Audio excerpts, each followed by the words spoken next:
大家好, 엠브레입니다.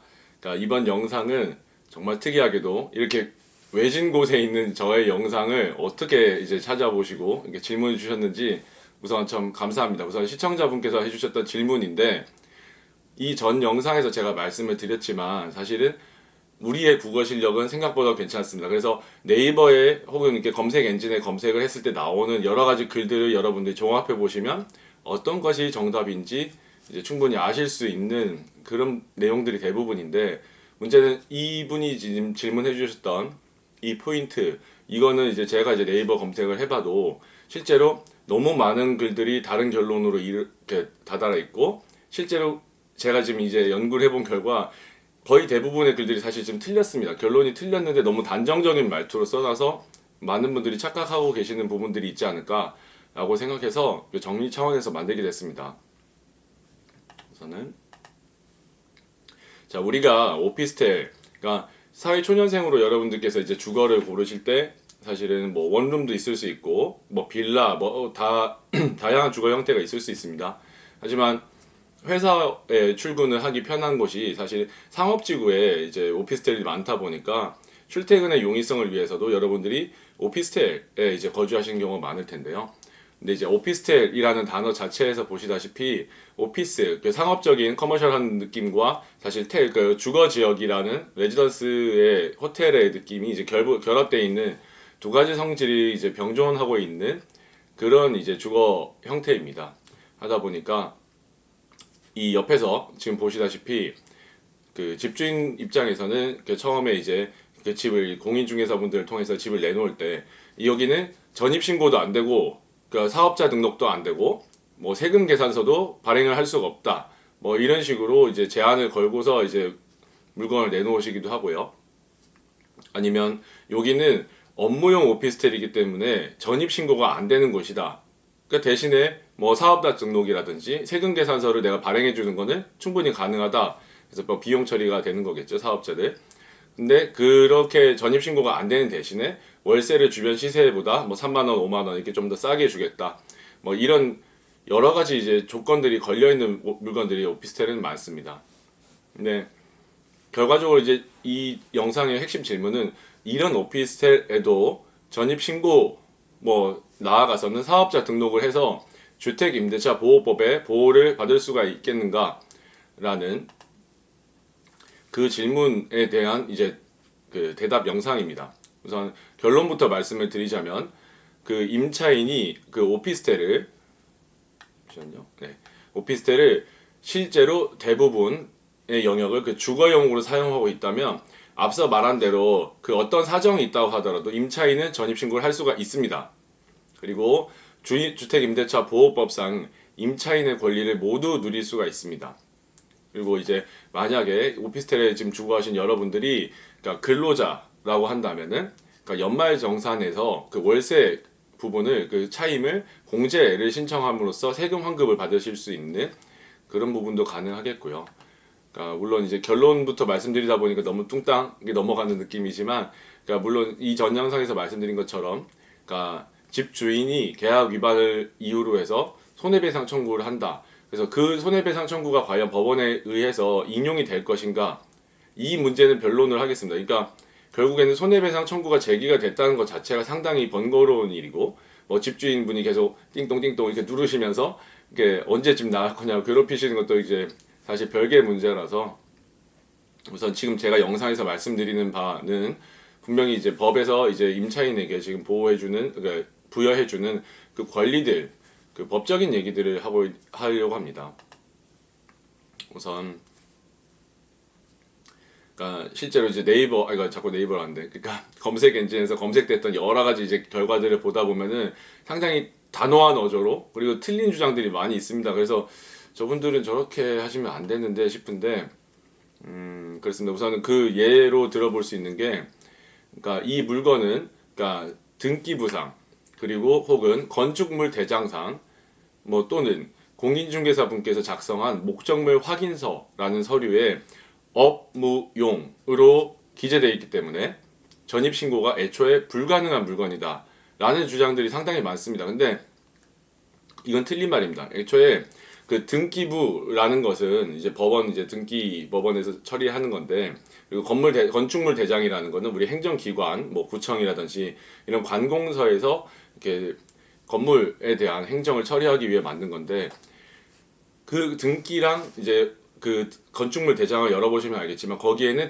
그러니까 오피스텔은 무조건 항상 업무 시설이라 되어 있습니다. 그거는 그 시설 자체가 뭐 이 오피스텔은 주거용으로 쓰일 때는 업무 시설이라는 단어를 안 쓰고, 혹은 업무 용도로 쓰일 때는 뭐 업무 시설이라고 쓰고, 그런 것들이 아닙니다. 그래서 왜냐면은 등기부와 건축물 대장에는, 그러니까 오피스텔 자체는 건축법상 업무시설에 해당되기 때문에 그냥 그런 사실을 담백하게 기재해 놓는다고 해서 업무시설이라 돼 있는 거지, 등기부랑 건축물 대장에 그러니까 업무시설이라고 돼 있다고 해서 그 오피스텔이 뭐 업무용에 한정된다, 그렇게 볼 수는 없습니다.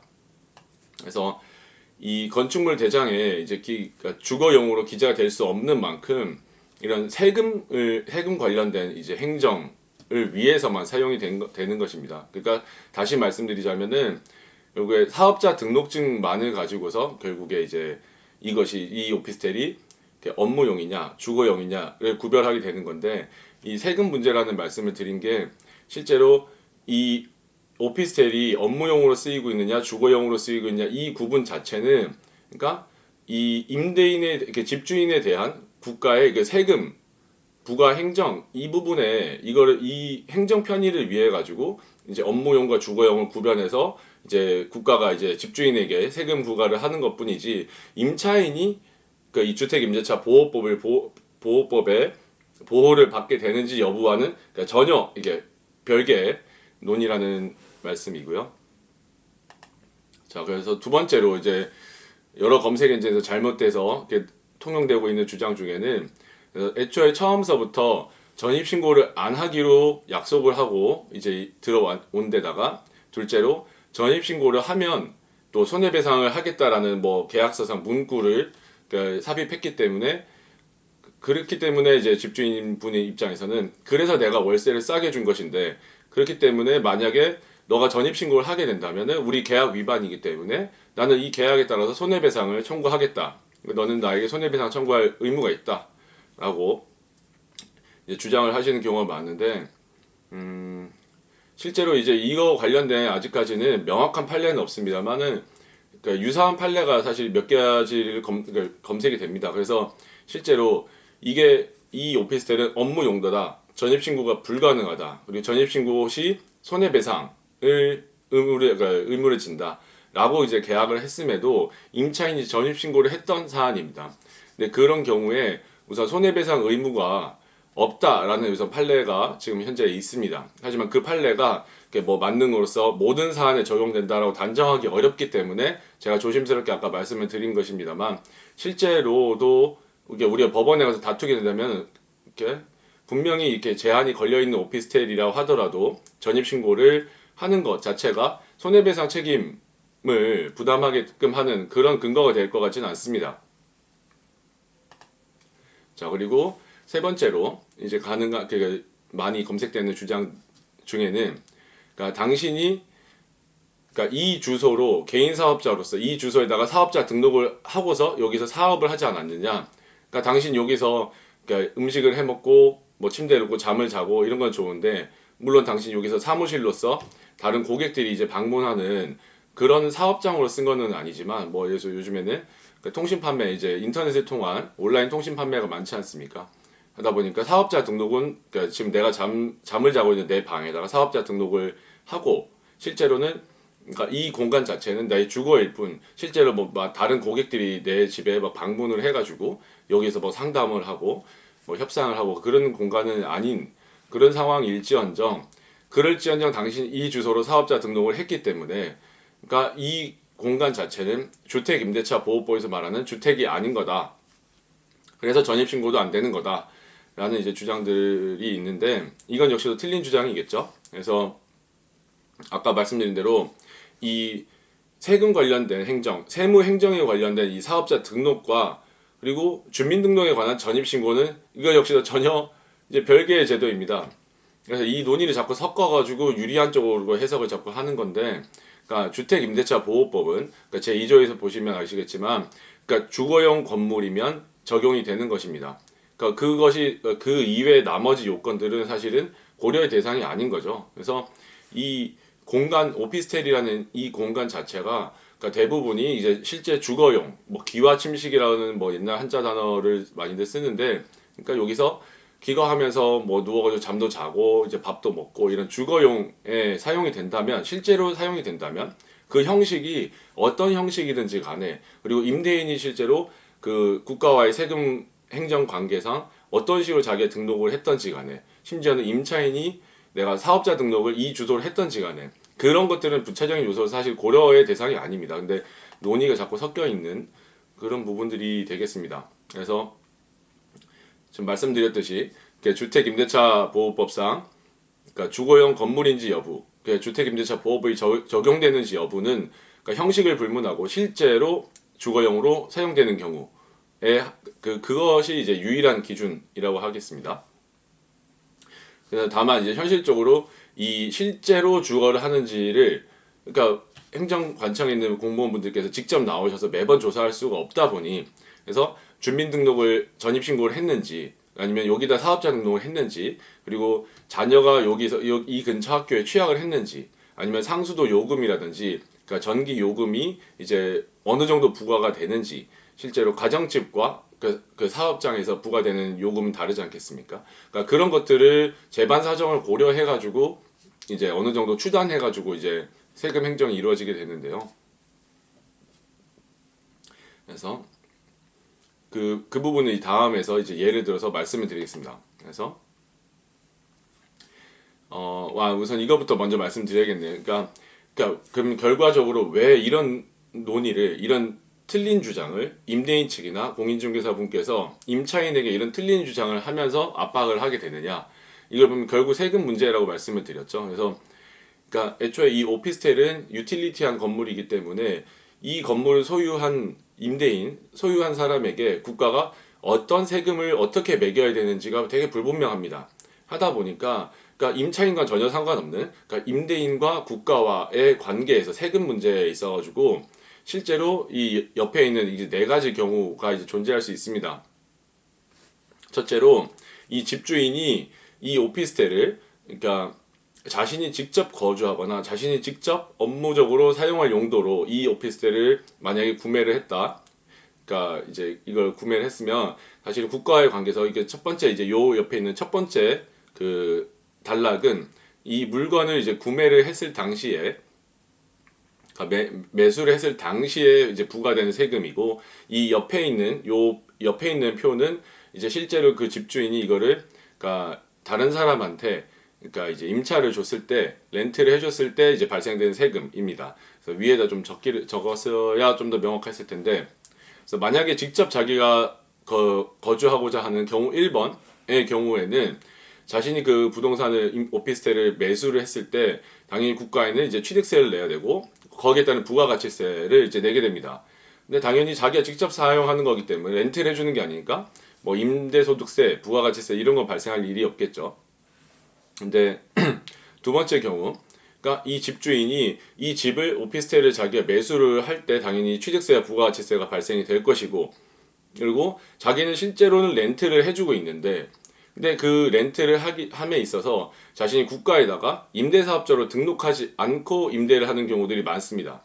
왜냐면은 그러니까 이 뒤에 이제 경우 3번이랑 4번을 보시면 아시겠지만 자신이 여기다 뭐 일반 임대사업자든 주택 임대사업자든 그러니까 국가에다 그렇게 등록을 하는 순간 자기가 이제 렌트했던 이 돈 자체, 렌트로 받는 이 차임, 그러니까 월세에 대해서 세금을 내야 되기 때문이죠. 하다 보니까 그러니까 이런 니즈가 있어서 앞서와 같은 이제 문제들이 발생을 하게 되는 겁니다. 그리고 또 하나 발생되는 경우가 이제 3번과 4번은 이제 결국에 탈세는 안 하시고 이렇게 뭔가 등록을 하신 겁니다. 근데 본인이 이 오피스텔을 구입을 할 때 만약에 난 이 오피스텔을 그러니까 실제로 이제 업무용으로만, 그러니까 상업용으로만 쓰겠다라고 생각을 하고 그 상업용으로 쓰는 사람들에게만 내가 렌트를 해주겠다. 라는 식으로 국가와 사실은 이제 어찌 보면은 그 국가에 그렇게 등록을 하신 거죠. 그러니까 일반 임대사업자로 등록했다라는 의미가 그것인데, 그러니까 일반 임대사업자로 등록하면 국가는 아 그렇구나 라면서, 그러니까 이것을 그러니까 커머셜한 용도로 쓸 사람이기 때문에, 그러니까 그 우리 세법상 부가가치세를 취득할 당시에 부가가치세를 일부 환급을 해준다. 대신 렌트에 있어서는 너가 이제 세금들을 그냥 다 내야 된다라고 이제 규정을 하고 있고, 반대로 이 집주인이 이 오피스텔을 나는 이 오피스텔은 그 주거용으로 그 다른 사람한테 렌트를 할 예정이다. 그러니까 그래서 그 의미로 이 주택 임대 사업자로 국가에 등록을 한 경우가 있을 수 있습니다. 근데 만약에 그렇게 등록을 하고 취득을 한다면은, 그러니까 취득세 대부분이 감면돼서 사실상 안 내는 효과를 낼 수가 있겠고요. 뭐 부가가치세도 같이 이제 줄어들겠죠. 그리고 그 렌트를 할 때도 이제 임대소득세는 내는데 부가가치세는 내지를 않게 됩니다. 그러니까 이 자세한 내용들을 다 여기서 말씀드릴 수는 없는데, 이만큼 세금 관계들이 상당히 이제 다양하게 됩니다. 근데 그러다 보니까 이 집주인 입장에서는 내가 만약에 일반 임대 사업자로 등록을 했다라면은 이 임차인이 사실은 그 커머셜한 용도로 이 오피스텔을 사용을 해줘야만 이 내가 예상했던 대로 세금 행정들이 이제 진행이 될 것이고, 만약에 실제로 커머셜한 용도가 아니라 주거용 레지던스로 이용을 했다라 했을 때는 임차인이 그렇게 이용을 하게 된다면 이 집주인이 결국에 국가에 대해서 세금 그 일부 환급을 받았던 부가가치세를 다시 표현 적절치 않은 토해내게 되는 그런 일이 이제 발생하게 되겠고요.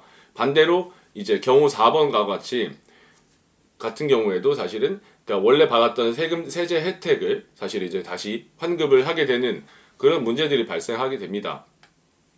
하다 보니까 그 집주인분 입장에서도 사실은 상당히 불이의 타격이라고 할 수 있겠죠. 그래서 자기는 그렇기 때문에 이 임차인과 계약을 통해 가지고, 그러니까 절대로 이거를 나랑 약속한 대로 용도대로 뭐 상업적이면 상업적 아니면 주거용이면 주거용 이렇게 딱 확실하게 나랑 계약한 대로 이용해주길 바라는 그 니즈도 상당히 합리적입니다. 하지만 이 전 영상에서 말씀드렸듯이 우리나라에 있는 어떤 법의 이름이 뭔가 보호라는 단어가 들어가는 그런 한쪽 당사자한테만 유리하게 돼 있는 그런 법률이 거의 없습니다. 하다 보니까 주택임대차보호법이 그만큼 강력한 법인 거고요. 하다 보니 주택 임차인을 강력하게 보호하고자 하는 과정에서 발생되는 그 반사적인 그런 피해를 집주인들이 사실 보게 되는 것이죠. 하다 보니까 분명히 이제 당연히 그분들 입장에서는, 그러니까 나랑 약속을 임차인이 했는데 약속을 지키지 않아서 결국에 내가 그러니까 받았던 세제 혜택을 다시 이제 국가에다가 내게 되는 경우, 그런 경우에 당연히 기분이 나쁠 수가 있고, 사실 가장 크게 문제가 되는 거는, 그러니까 이 오피스텔을 취득하시는 분들 중에서는, 그러니까 일반적인 주거용 아파트라든지 이런 것들을 취득했을 때 다주택자로서 뭐 종합부동산세가 중과세가 되거나 아니면 양도를 할 때도 중과세가 되는 그런 부분 때문에 사실은 오피스텔을 그러니까 업무용으로만 한정을 해서 이렇게 렌트할 목적으로, 그래서 일반 임대사업자로 등록하신 경우가 많습니다.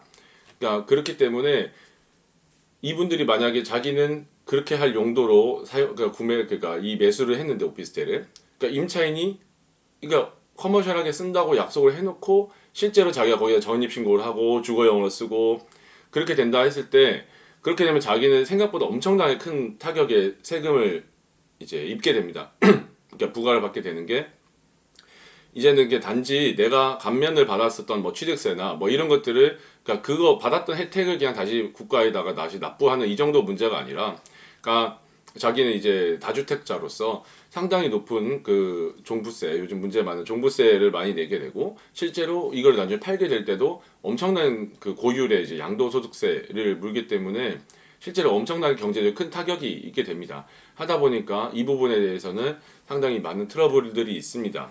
하다 보니까 뭐 결론적으로는 그렇습니다. 이 영상을 보시는 여러분들께서 이제 오피스텔에 거주를 이제 하시게 된다 했을 때, 그러니까 여러분들은 그러니까 실제로 이 계약을 할 때 뭐 그 임대를 해주는 집주인이 뭐 일반 임대사업자로 등록을 했든 주택 임대사업자로 등록을 했든, 그리고 아니면은 뭐 전입신고를 안 된다고 얘기를 했든 뭐 이런 것들은 사실은 원래 법적으로는 신경 쓰실 일이 아닙니다. 그러니까 여러분들이 그냥 전입신고를 하시고 싶으면 하셔도 되고, 본인이 거기다가 만약 사업자 등록을 한 상황이라고 해도 전입신고를 하셔도 되고, 그리고 전입신고를 한 이상 여러분들은 이 주택임대차 보호법에 이제 저희 보호를 받으실 수가 있고, 그러니까 여러분들이 이제 많이 헷갈려하신 게 전입신고를 해야지만 집주인한테 그걸 이제 주장할 수 있다라고 생각하시는데, 그것 또한 아닙니다. 그러니까 전입신고를 하지 않아도 집주인과 그 임차인 사이에서는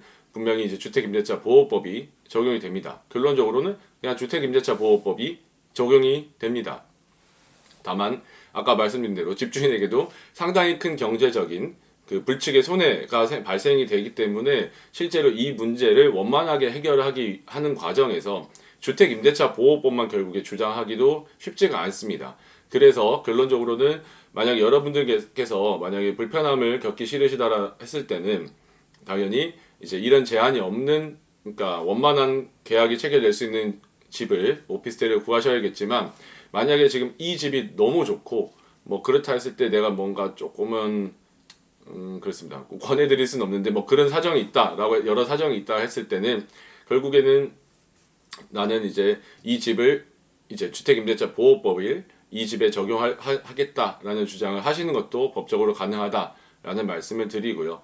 실제로 그렇다 했을 때 아까 말씀드린 대로 근데 완전히 내가 이 권리를 관철시키는 것 자체가 현실적으로는 집주인과의 너무 큰 트러블이 이제 발생이 될 것이기 때문에, 그러니까 이런 경우에서는 대부분의 경우는 이제 그러니까 이사를 하는 이사 비용, 그리고 다른 집을 알아볼 때 동안에 약간은 겹치는 기간에 그런 월세 비용이라든지 이런 걸 여러 가지 이런 비용적인 혜택을 서로 이제 합의를 해가지고 그러니까 주택임대차 보호법이 보호하는 기간보다 더 짧은 기간 내에 이제 나가게 되는 경우에도 이제 서로 이제 어느 정도 집주인이 금전적으로 페이버를 주면서 합의를 해서 나갈 수 있는 그런 방법적으로 이제 현실적으로 결론이 많이 났는데, 다만 분명히 법적으로는 우리가 이렇게 분명히 이제 집주인이 사실상 지금 열위에 놓여 있는 을의 입장인 상황에서 사실은 그럼에도 불구하고 뭔가 집주인이나 공인중개사분께서 앞서서 말한 틀린 주장들을 하면서 이건 당연히 너는 보호받지 못한 사람이니까 나가야 된다 라고 주장을 했을 때 거기에 있어서 부당하게 자신의 권리가 침해되는 일이 없으셨으면 하는 마음에서 영상을 제작해보게 되었습니다. 그래서 그러니까 이런 것처럼 사실 이 영상이 이해가 안 되신다 하더라도 필요하시면 저에게 이제 그 유튜브 채널에 있는 그 이메일 주소로 저한테 이제 질문을 주시면 이제 영상을 찍거나 아니면 개별적으로 답변을 드리겠습니다. 그리고 이 영상에서 이제 마지막 딱 한 말씀 더 드리자면은 이제 우리가 아까 전에 주택 임대 사업자 그리고 일반 임대 사업자로 이게 등록한다 이것만 이제 말씀을 제가 드렸었는데, 실제로 그 사이에 죄송합니다. 민간 임대주택에 관한 특별법이라는 게 이제 제정이 되었습니다. 그러다 보니까 그 실제로 지금은 민간 임대주택 사업자 임대 사업자로 등록하신 분들이 상당히 많습니다. 그래서 이런 경우에 있어서 좀 세금 혜택이 많기 때문에 다른 분들이 여기에 대해서 이렇게 등록을 하신 건데, 근데 이런 경우에는 사실은 더더군다나 큰 문제가 없습니다. 그래서 민간 임대주택 주택 임대 사업자가로 등록을 한다면은, 그러니까 국가에서 정해준 딱 그 포맷의 계획서만 사용해야 됩니다. 하기 때문에 만약 집주인이 이렇게 민간 주택 임대 사업자로 등록이 된 경우라면은 사실 앞에서 영상에서 봤던 그런 문제들 발생이 되지 않습니다. 전입신고도 당연히 가능하고 주택임대차보호법은 당연히 적용이 되겠습니다. 네, 혹시 그 이번 영상이 잘 이해가 안 되신다 혹은 다른 게 궁금하시다 하신 게 있으시면 이 밑에 이제 댓글로 남겨주시기 바랍니다. 네, 네, 감사합니다. 어색해졌네요. 네, 빠이.